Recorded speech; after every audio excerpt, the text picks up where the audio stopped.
Fils et du Saint-Esprit. Amen.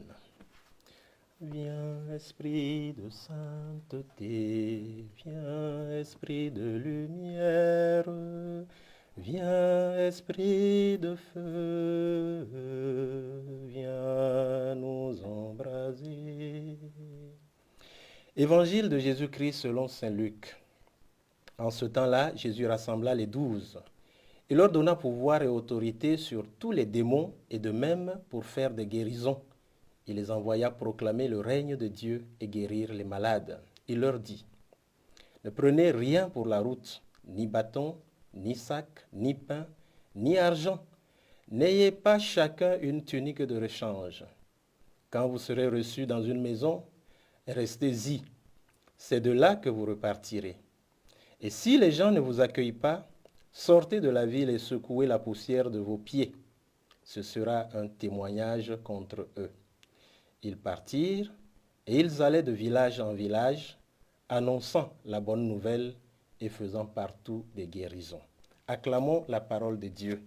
Louange à toi, Seigneur Jésus. Nous sommes aujourd'hui le mercredi 22 septembre 2021, 25e semaine du temps ordinaire de l'année B.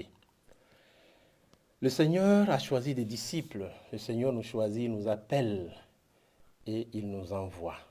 Il nous envoie parce que c'est lui-même qui nous a appelés. C'est lui-même qui a appelé ses disciples et il a décidé de les envoyer. La mission donc ne leur appartient pas. La mission appartient au Seigneur. Et c'est le Seigneur qui leur donne pouvoir sur les démons, dit tous les démons.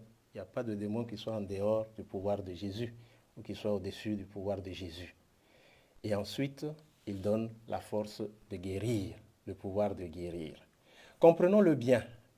Le pouvoir de guérir ou de chasser les démons n'appartient pas aux disciples, aux apôtres. Il appartient à Jésus qui les envoie.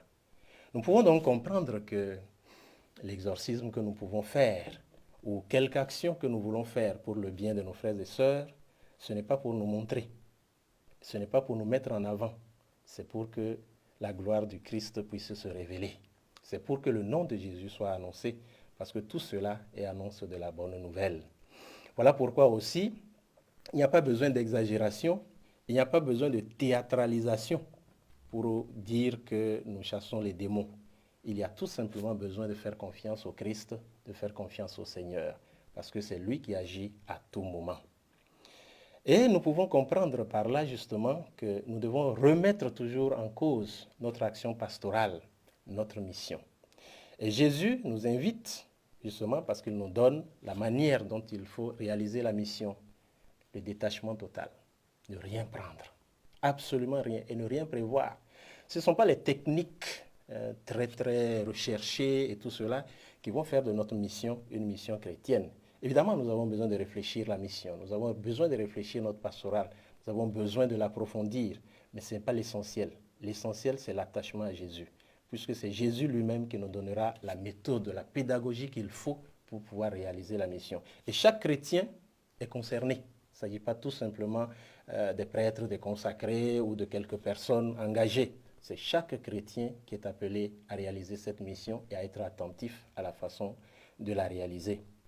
Alors, mes frères, mes sœurs, demandons cette grâce au Seigneur d'être disposés à nous ouvrir à la façon dont Jésus voudrait que nous réalisions la mission. Voilà pourquoi le pape François dit qu'il faut aller aux périphéries. D'ailleurs, l'évangile termine en disant « Ils allaient de village en village ». On ne s'assoit pas pour faire la mission. On ne reste pas campé sur ses positions. On a toujours fait comme ça. Non, il faut s'ouvrir à l'Esprit du Seigneur pour pouvoir découvrir de nouvelles façons de réaliser la mission que le Seigneur nous confie. Puissions-nous avoir cette force, cette grâce, maintenant et pour les siècles des siècles. Amen. Au nom du Père, du Fils et du Saint-Esprit. Amen.